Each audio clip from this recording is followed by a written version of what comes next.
Good day, my fellow students, and to those who watch these videos. I am Arabela Labor Deocades. I am student of St. Jude College of Science and Technology.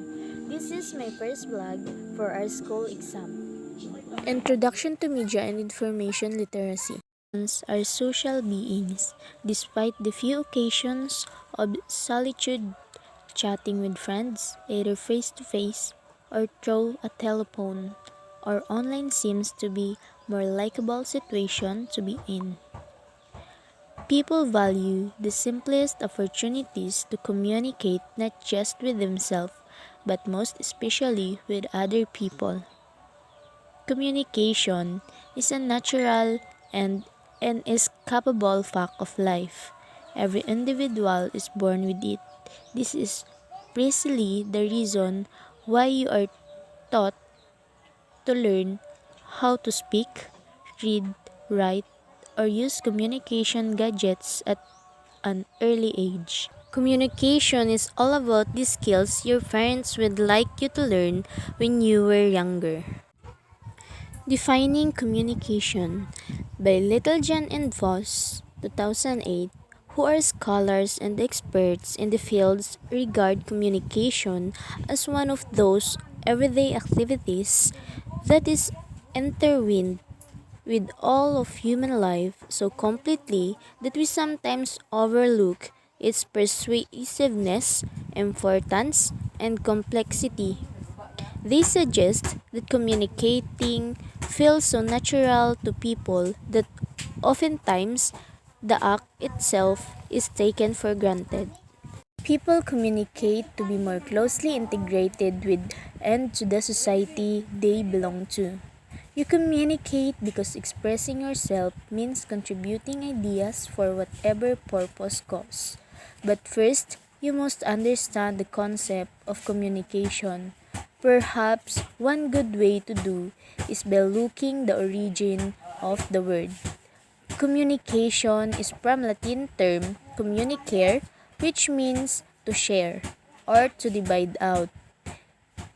It may also be thought to originate from another Latin word communis, which roughly means working together.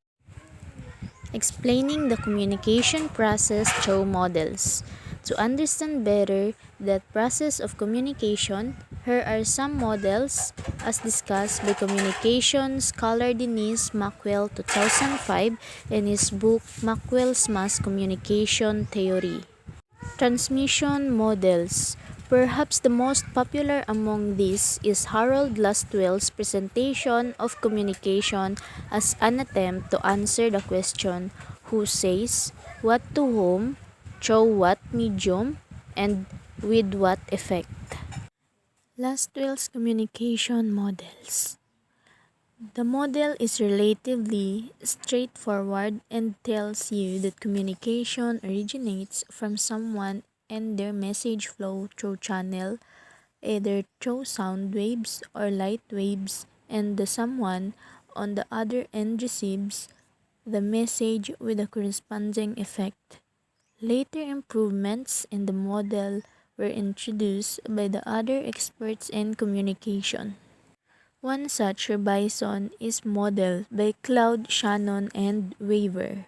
Weaver, which incorporates the concept of noise that refers to anything that interferes with the message. The model is a more mechanical look at communication. Shannon and Weaver's communication model.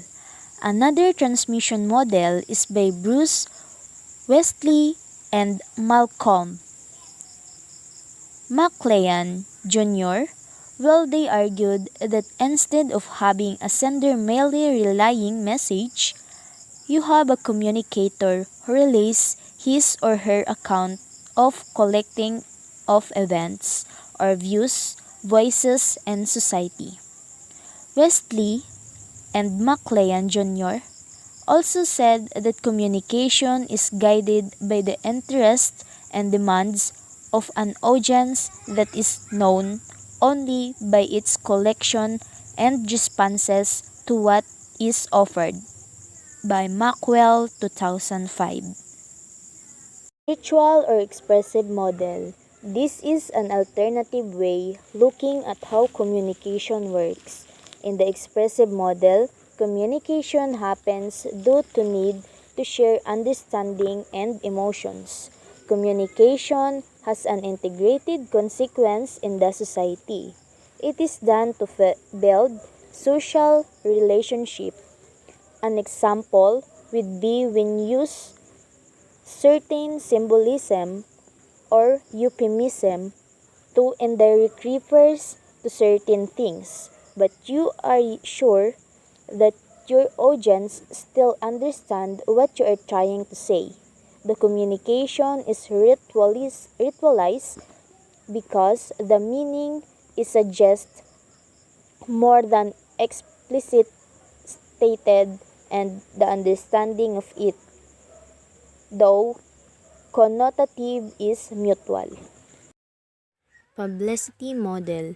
This model explains that communications involves audiences, spectators rather than participants or information receivers. By Maxwell 2005. Attention is important because it is a measure of how successful the communication has transferred. Imagine yourself telling a friend about a potentially boring story, but you tell it in a compelling and animated manner to keep his interest and attention. Another example is how television commercials aggressively convince the audience to buy the product that they advertise. Reception model. In this model, you come to understand communication as an open process, which means that message sent and received are open to various interpretations based on concept and cultural of the receiver. In other words, there might be various meaning to a single statement that is communicated. One such model illustrating this is Wilbur Schramm's depiction or cyclical communication where the sender and receiver have alternating roles in the loop.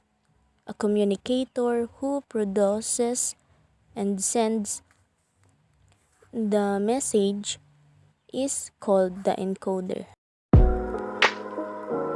That's all our topic about introduction to media and information.